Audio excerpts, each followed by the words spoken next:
किशनगंज में global food factory restaurant का हुआ उद्घाटन। माता गुजरी विश्वविद्यालय के रजिस्ट्रार डॉक्टर इच्छित भारत, नगर परिषद अध्यक्ष इंद्रदेव पासवान ने फीता काट कर किया उद्घाटन। शहर के गांधी चौक स्थित जालान कॉम्प्लेक्स में ग्लोबल फूड फैक्ट्री रेस्टोरेंट के विधिवत उद्घाटन माता गुजरी विश्वविद्यालय के रजिस्ट्रार मां इच्छित भारत, नगर परिषद अध्यक्ष इंद्रदेव पासवान ने फीता काट कर उद्घाटन किया।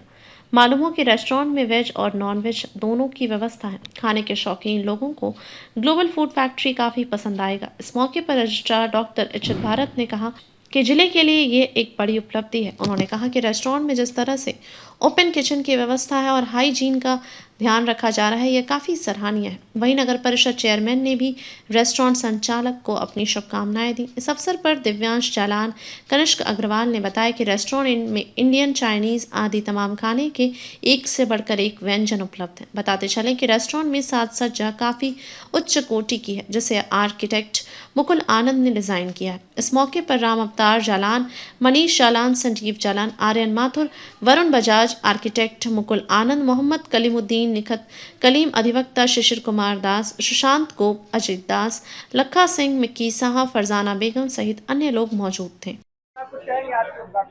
देखिए, हम मुबारकबाद देना चाहते हैं और हौसला अफजाई भी करना चाहते हैं दिव्यांश जालान का, जो इन्होंने किशनगंज जैसे छोटे शहर और सीमांचल का सबसे पिछड़ा इलाका में ये ग्लोबल फूड का कारोबार शुरू किया है। इसलिए इनको बधाई और हौसला अफजाई करना चाहते हैं और हमारे शहर के लोगों के लिए एक उपलब्धि है। ये बड़ी उपलब्धि है, क्योंकि हम लोग बहुत शिद्दत से यह महसूस कर रहे थे कि किशनगंज में कोई पारिवारिक फूड कोर्ट जहां हम लोग बाल बच्चों के साथ बैठ करके भोजन का आनंद ले सके। लेकिन कई छोटे छोटे फूड कोर्ट हैं, लेकिन जितनी सुविधाएं, जितनी पारदर्शी पार्किंग का व्यवस्था मेन सेंटर में, मार्केट में यह बनना हमारे लिए उपलब्धि है। मैं इतना कहूँगा, बदलता किशनगंज, बढ़ता किशनगंज और दिव्यांश जालान को मुबारक। ग्लोबल फूड फैक्ट्री हमने एक टियर 3 ब्रांड के लिए बनाया है, और जिसमें आज स्टार्टअप के हिसाब से देखें तो इंडिया लार्जेस्ट 3rd नंबर पे आता है स्टार्टअप इंडस्ट्री में।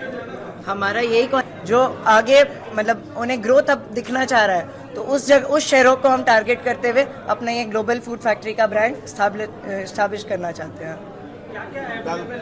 यहाँ पे हम basically multi cuisine restaurants provide कर रहे हैं। सो इसमें Indian, continental, Chinese, live pizza section है, आपका लाइव कॉफ़ी है, इसमें फ्रेशली ब्रूड कॉफ़ी रहेगा, केक्स, पेस्ट्रीज, आप सब कुछ आपको जो चाहिए खाने का वो यहाँ पे आपको ग्लोबल फूड के हिसाब से। और ऐसा भी नहीं है टियर 3 के हिसाब से हमने कोई मशीनरीज नहीं रखी, हमने टॉप नॉच मशीनरीज, ताज लेवल की हमने किचन्स बनाई हैं। Automatic, fully automatic machine, combi ओवन्स हमारे पास है, हमारे पास फुल्ली ऑटोमेटिक डिश वॉशर्स है, बिना हाथ के टच के सारे बर्तन धुल जाते हैं। मशीन्स इटली से भी मंगाए हैं कुछ, जैसे कॉफ़ी मशीन हो गई, पिज्ज़ा मशीन हो गई, कॉम्बी मशीन हो गई, सब हमने इटली से प्रोक्योरमेंट किया है। लोग ग्लोबल फूड फैक्ट्री क्यों है?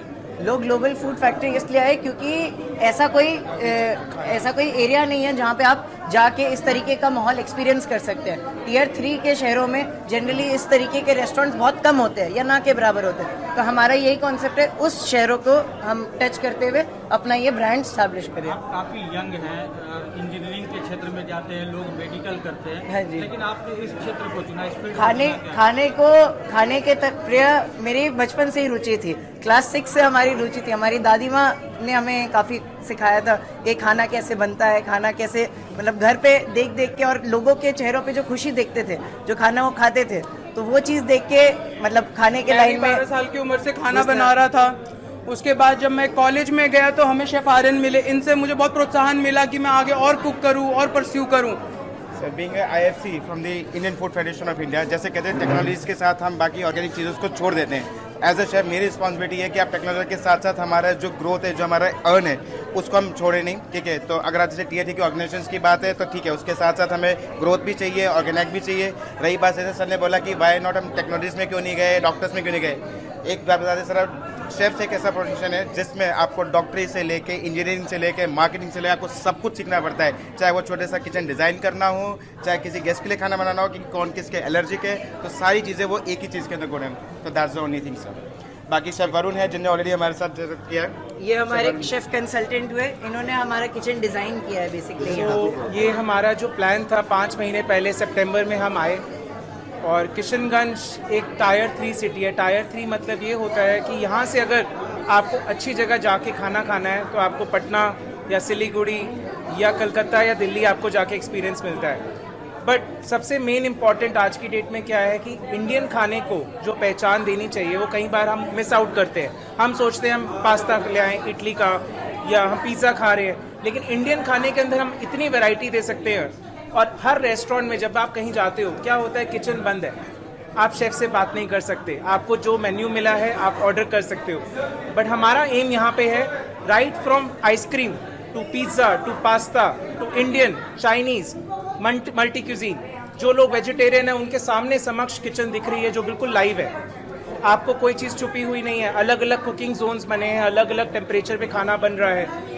और तो और जो यहाँ की लोकल क्राउड में जो शेफ्स हैं या कुक्स हैं उनको वो पोजीशन मिल रही है जो कहाँ उनको दिल्ली या बॉम्बे जाना पड़ता था। तो हम लोग लोकल जनरेशन भी कर रहे हैं, और उसके अलावा इंडियन फूड के हर ग्लोबल एक्सपोजर को हम यहाँ पे अपने प्रेजेंट कर रहे हैं। आपके यहाँ से सिर्फ 6 किलोमीटर दूर विधाननगर है जहाँ पे पाइनएप्पल सबसे ज़्यादा ग्रो होता है, लेकिन वो पाइनएप्पल वेस्ट होता है। हमने उन्हीं से डिशेस निकाली हैं जो लोकल प्रोड्यूस है, सस्टेनेबल खाना, मतलब जहाँ पे वो पैदा हो रहा है उस खाने को हम कितना प्रेजेंटेबल और कितना बढ़िया वैरायटी में फ्लेवर्स दे सकते हैं, हमारा एम यही है। और जो यहाँ पे आने वाले गेस्ट हैं उनको वो एक्सपीरियंस मिले, ताकि हम जो खाना खाते हैं वो 5 सेंसेस होता है, देखते हैं, स्मेल करते हैं, टच करते हैं, फील करते हैं, वो 5 सेंसेस आपके समक्ष इस ग्लोबल के लिए जो है बहुत ही अच्छा दिन है। एक तो आज 26 जनवरी है, गणतंत्र दिवस, 76वां गणतंत्र दिवस है, और किशनगंज के लिए 76वां गणतंत्र दिवस में आज जो ग्लोबल फूड फैक्ट्री का जो ओपनिंग हुआ है किशनगंज में, इस तरह का जो है बॉम्बे या दिल्ली में ही मैंने देखा है। सिलीगुड़ी में भी इस तरह का ग्लोबल फूड फैक्ट्री, इस तरह का हाइजीन मेंटेन करना, प्रॉपर किचन, लाइव किचन जो है, इस तरह का सिलीगुड़ी में भी हमने अभी तक नहीं देखा है। तो आज किशनगंज के लिए बहुत अच्छा दिन है, शुभ दिन है कि इतना अच्छा ग्लोबल फूड फैक्ट्री यहाँ पे खुला है। और जो आइसक्रीम यहाँ पे मिलेगा वो इंडिया फेमस आइसक्रीम। तो मैं सभी से जो यहाँ पे जितनी भी जनता है किशनगंज की, सभी से मैं अनुरोध करूँगा कि एक बार यहाँ आएँ और आके देखें। इतना अच्छा इंटीरियर, जो हमारे किशनगंज के मशहूर इंटीरियर हैं, आर्किटेक्चर हैं मुकुल आनंद, उन्होंने इतना अच्छा डिज़ाइन किया है। इसकी भी मैं शुभकामनाएं मुकुल जी को देता हूँ, और यहाँ के जो दिव्यांश हैं, जो इनके ऑनर हैं, उनको बहुत बहुत बधाई देता हूँ, शुभकामनाएं देता हूँ। और मैं चाहता हूँ कि आगे बढ़े, जिस तरह से माता गुजरी विश्वविद्यालय किशनगंज में स्थापना की गई है और अच्छा वहाँ पे कार्य हो रहा है, और इस तरह का ग्लोबल फूड फैक्ट्री खुले तो किशनगंज का नाम आगे भी रोशन होता रहेगा। क्या लगता है कितनी बड़ी उपलब्धि है जिले के लिए? बहुत बड़ी उपलब्धि है। ये सिलीगुड़ी को भी टक्कर दे रहा है। कहीं सिलीगुड़ी वाले भी यहाँ पे आके देखेंगे तो उनको भी लगेगा कि नहीं, मैं कहाँ आ गया हूँ। ये लग ही नहीं रहा है कि किशनगंज में भी कोई सोच भी नहीं सकता है जब वो यहाँ पे घुसेगा अंदर कि किशनगंज में भी इस तरह का कोई ग्लोबल फैक्ट्री जो है खोल सकता है।